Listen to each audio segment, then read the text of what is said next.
Assalamualaikum warahmatullahi wabarakatuh.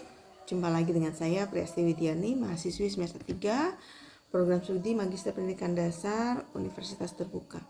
Oke, hari ini kita akan membahas tugas diskusi 9 MPDR 5302, yaitu studi komparatif pendidikan dasar di berbagai negara.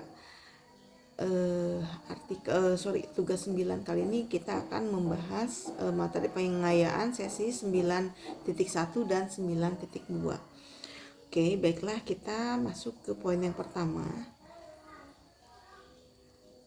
Sebagai guru sekolah dasar, yaitu sekolah di SD Negeri Cibata, Kabupaten Bogor, saya menyadari bahwa beberapa tantangan pendidikan yang dihadapi negara maju memiliki kesamaan dengan kondisi di sekolah saya, meskipun dengan konteks yang berbeda tentunya.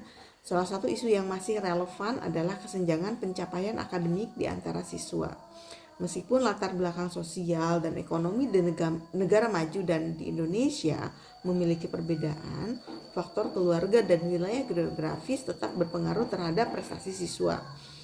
Di sekolah saya misalnya, perbedaan akademik antara siswa dari pusat kecamatan dan mereka yang berasal dari daerah terpencil masih terasa. Selain itu, integrasi teknologi dalam pembelajaran menjadi tantangan global, di mana tidak hanya infrastruktur yang menjadi kendala, tetapi juga bagaimana teknologi dapat dimanfaatkan secara efektif tanpa mengganggu proses belajar siswa. Kebutuhan pembelajaran yang dipersonalisasi juga menjadi isu penting, sebab setiap siswa memiliki kemampuan dan minat yang berbeda, sehingga perlu pendekatan yang tepat agar semua mendapatkan perhatian yang sesuai dengan kebutuhannya. Namun ada juga perbedaan signifikan antara tantangan pendidikan di negara maju dan Indonesia. Salah satu yang paling mencolok adalah keterbatasan sumber daya. Sekolah di negara maju umumnya memiliki fasilitas, anggaran, dan tenaga pendidik yang lebih memadai, sedangkan di sekolah saya kendala seperti minimnya fasilitas modern, kurangnya tenaga ahli, serta rasio guru terhadap siswa yang tinggi masih menjadi tantangan utama. Pemerataan akses pendidikan juga menjadi fokus utama di Indonesia, karena kondisi sosial dan geografis serta pendidikan juga menjadi fokus utama di Indonesia, karena kondisi sosial geografis sering kali menghambat siswa dalam mendapatkan kesempatan belajar yang setara. Selain itu, kurikulum dan standar pendidikan nasional di Indonesia memiliki karakteristik unik yang berbeda dari negara-negara OECD, sehingga strategi implementasi pendidikan juga memiliki pendekatan tersendiri. Negara-negara OECD menghadapi tantangan pendidikan melalui berbagai kebijakan dan strategi. Investasi pendidikan menjadi elemen penting, di mana mereka mengalokasikan dana yang besar untuk peningkatan profesionalisme guru, pengembangan kurikulum, serta pemanfaatan teknologi dalam pembelajaran. Selain itu, penghargaan terhadap profesi guru menjadi prioritas, dengan berbagai program pelatihan dan pengembangan karir untuk meningkatkan kompetensi tenaga pendidik. Kurikulum yang dirancang agar relevan dengan kebutuhan abad 21 yang diterapkan dengan fokus pada keterampilan berpikir kritis, kreativitas, serta kemampuan pemecahan masalah. Penggunaan data pendidikan secara sistematis juga menjadi strategi penting dalam evaluasi dan perbaikan kebijakan pendidikan. Negara-negara ini juga mendorong kemitraan antara sekolah, keluarga, dan komunitas untuk mendukung lingkungan belajar yang kondusif serta memberikan ruang bagi inovasi dan eksperimen dalam metode pembelajaran.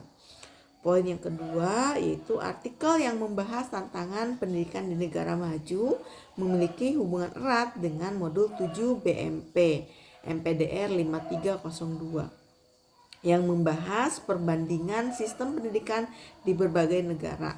Artikel ini memberikan gambaran nyata tentang bagaimana negara-negara OECD menangani berbagai tantangan pendidikan dan strategi yang mereka terapkan. Dengan informasi ini kita dapat menganalisis perbedaan sistem pendidikan dan pemahaman faktor keberhasilan yang berkontribusi serta peningkatan kualitas pendidikan, seperti investasi dalam sumber daya dan penguatan peran guru. Selain itu, artikel ini juga membantu dalam mengidentifikasi praktik terbaik yang dapat diadaptasi atau dijadikan inspirasi untuk meningkatkan sistem pendidikan di Indonesia dengan memahami pendekatan pendidikan yang diterapkan negara lain. Kita bisa lebih melihat bahwa masalah pendidikan merupakan isu yang diterapkan negara lain. Kita bisa lebih melihat bahwa masalah pendidikan merupakan isu global yang perlu ditangani dengan strategi yang berkelanjutan. Sistem pendidikan di Jepang, yang poin yang ketiga yaitu sistem pendidikan di Jepang seperti yang dijelaskan dalam materi pengayaan sesi 9.2 memiliki beberapa keunggulan yang berkontribusi terhadap pencapaian skor PISA yang tinggi. Jepang memiliki kurikulum yang terstruktur dan konsisten sehingga pembelajar tidak hanya berfokus pada hafalan tetapi juga pada pemahaman konsep yang mendalam. Pendidikan dasar di Jepang menekankan penguatan literasi, numerasi, dan pemahaman ilmiah, serta membentuk karakter disiplin dan tanggung jawab sejak usia dini. Selain itu, profesi guru di Jepang mendapatkan penghargaan tinggi sehingga guru menjalani pelatihan ketat dan terus mendapatkan kesempatan untuk pengembangan profesional. Budaya belajar yang kuat juga menjadi ciri khas di mana dukungan dari keluarga terhadap pendidikan anak-anak mereka sangat tinggi. Sistem seleksi pendidikan yang kompetitif mendorong siswa untuk memiliki motivasi belajar yang tinggi, meskipun di sisi lain dapat menimbulkan tekanan akademik. Pemanfaatan teknologi dalam pendidikan dilakukan secara bijak sehingga meningkatkan efektivitas pembelajaran tanpa mengurangi esensi dari metode tradisional. Jepang juga menekankan pada pendidikan karakter yang berorientasi pada nilai moral dan keterampilan sosial. Keberhasilan Jepang dalam pencapaian skor PISA bisa menunjukkan bahwa kombinasi kurikulum yang terstruktur, kompetensi guru yang unggul, budaya belajar yang kuat, serta sistem evaluasi yang baik memberikan hasil positif dalam pengembangan kemampuan siswa. Dengan pendekatan sistematis dan dukungan dari berbagai pihak, Jepang berhasil menciptakan lingkungan pendidikan yang kondusif untuk pertumbuhan akademik dan karakteristik siswa. Demikian pemaparan dari saya, kurang lebihnya mohon maaf. Wabillahi taufik wal hidayah. Wassalamualaikum warahmatullahi wabarakatuh.